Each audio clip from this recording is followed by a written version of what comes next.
Bonjour à tous et bienvenue dans votre journal du week-end. Sans transition, voici les titres de l'actualité.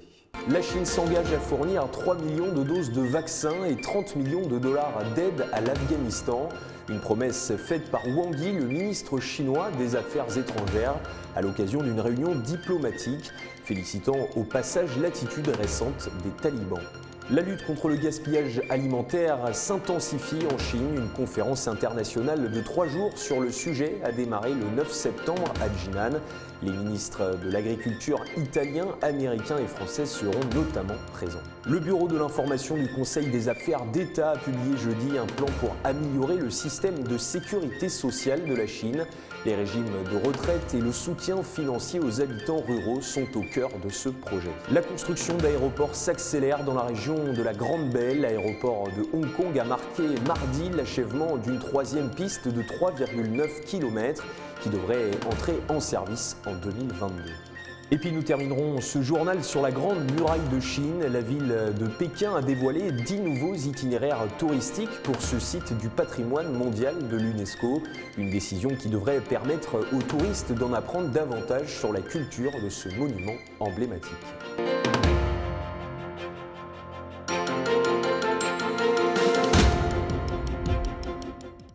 Nous ne pouvions commencer ce journal sans parler de la mort de Jean-Paul Belmondo, icône du cinéma français. Bébel s'est éteint lundi à l'âge de 88 ans.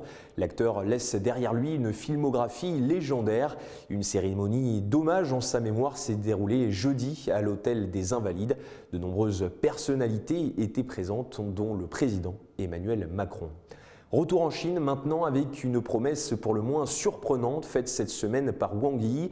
Le ministre chinois des Affaires étrangères a annoncé que la Chine fournirait 3 millions de doses de vaccins contre le coronavirus et une aide immunitaire d'une valeur de plus de 30 millions de dollars américains à l'Afghanistan. Une annonce faite à l'occasion d'une réunion virtuelle avec plusieurs diplomates étrangers. Les détails de cette rencontre dans ce sujet.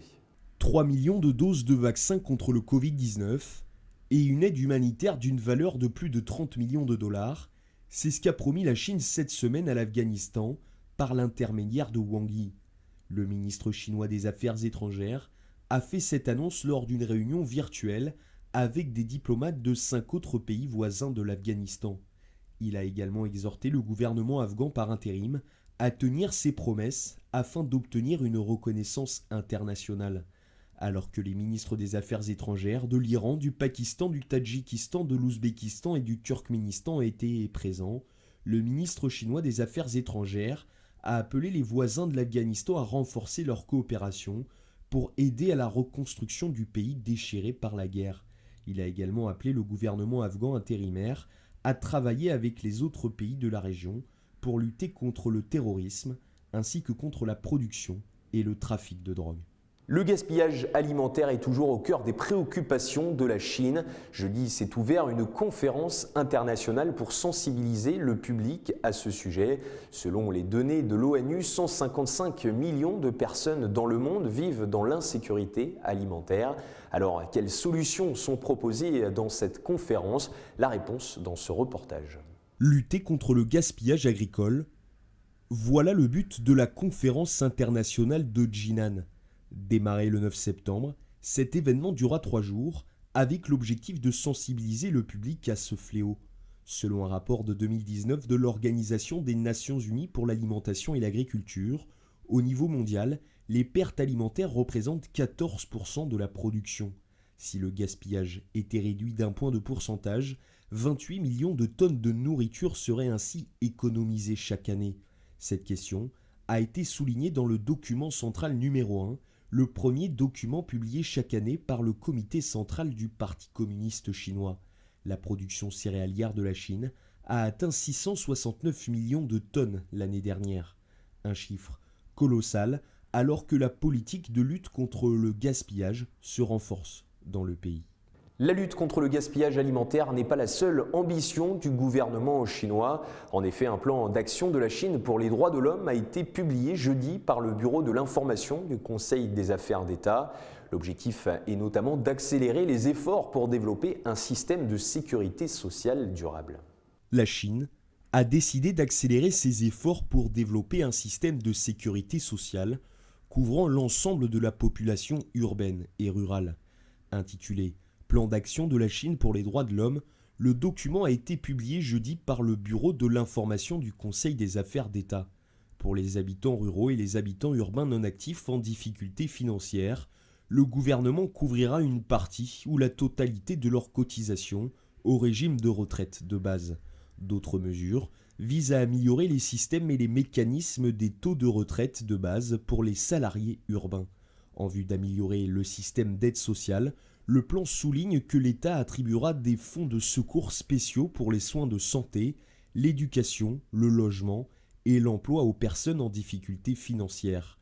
La Chine offrira donc un programme d'aide sociale à plusieurs niveaux et catégories afin d'améliorer le système d'allocation de subsistance.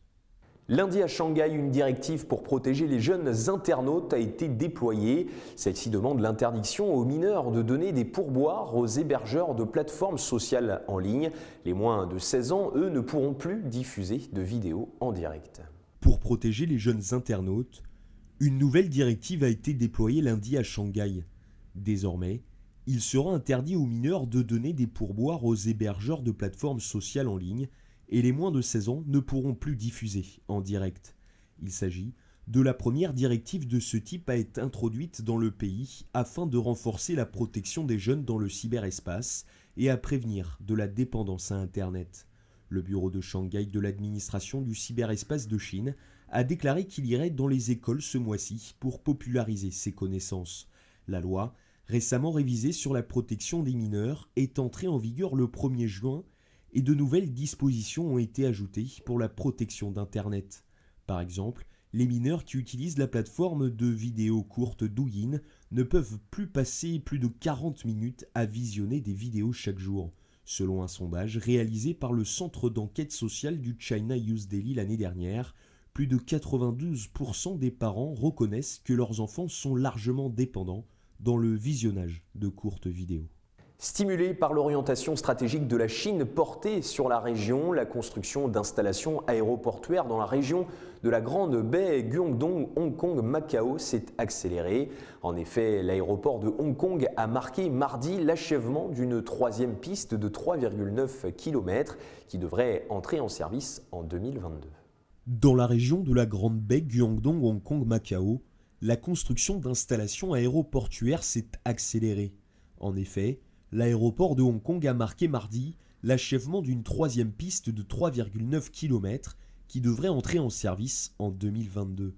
Avec une structure complète de 3 pistes en place, le volume annuel de passagers à Hong Kong devrait passer à 120 millions de passagers, avec un volume de fret annuel pouvant atteindre 10 millions de tonnes. La province chinoise du Guangdong met également en œuvre des plans pour construire d'ici 2025 un groupe de ports et d'aéroports côtiers de classe mondiale. Selon un plan publié par l'administration chinoise de l'aviation civile l'année dernière, la Chine construira un cluster aéroportuaire de classe mondiale dans la région de la Grande Baie d'ici 2025, comprenant la construction de plaques tournantes de l'aviation internationale à Guangzhou et Shenzhen. D'ici 2035, il y aura au total 3 pistes à Hong Kong, 5 à Guangzhou, 3 à Shenzhen et 1 à Zhuhai et à Macao, soit 13 pistes dans la région de la Grande Baie, contre seulement 9 en 2020. La 130e session de la foire d'importation et d'exportation de Chine, également connue sous le nom de foire de Canton, devrait débuter le 15 octobre prochain dans la province du Guangdong, au sud de la Chine. Ce sera la première fois que la foire reprendra ses activités hors ligne à la suite de 3 événements virtuels précédents qui ont eu lieu en 2020 et en avril 2021 en raison de la crise sanitaire. Le 15 octobre prochain débutera la 130e session de la foire d'importation et d'exportation de Chine dans la province du Guangdong. Au programme, des activités en ligne et hors ligne. Ce sera la première fois que la foire reprendra ses activités hors ligne à la suite des 3 événements virtuels précédents qui ont eu lieu en 2020 et en avril 2021 en raison de la crise sanitaire. La nouvelle session aura pour thème la double circulation qui fait référence au nouveau paradigme de développement de la Chine où les marchés nationaux et étrangers se renforcent mutuellement. Environ 100 000 exposants, devraient participer hors ligne et plus de 200 000 acheteurs se procureront des biens sur place, selon Zhang Jizong, directeur du département provincial du commerce. Parallèlement, l'événement organisera 52 activités de promotion en ligne destinées aux acheteurs de 40 pays et régions. Fondée en 1957, la foire de Canton est considérée comme un important baromètre du commerce extérieur de la Chine.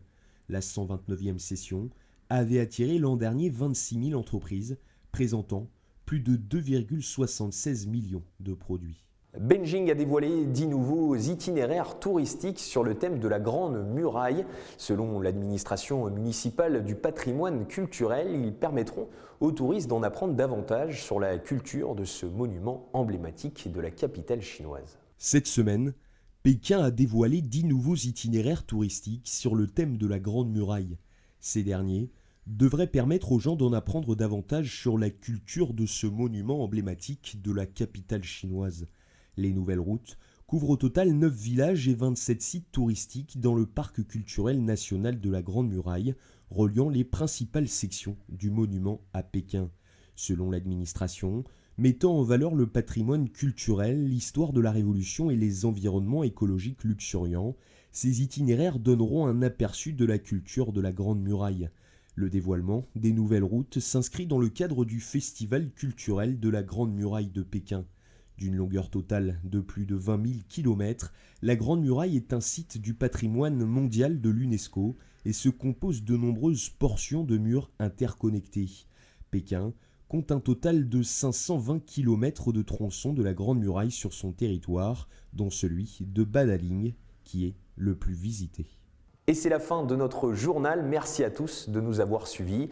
N'oubliez pas de vous abonner à notre chaîne YouTube et de cliquer sur la petite clochette en bas à droite de notre vidéo. Très bon week-end à tous sur Mandarin TV.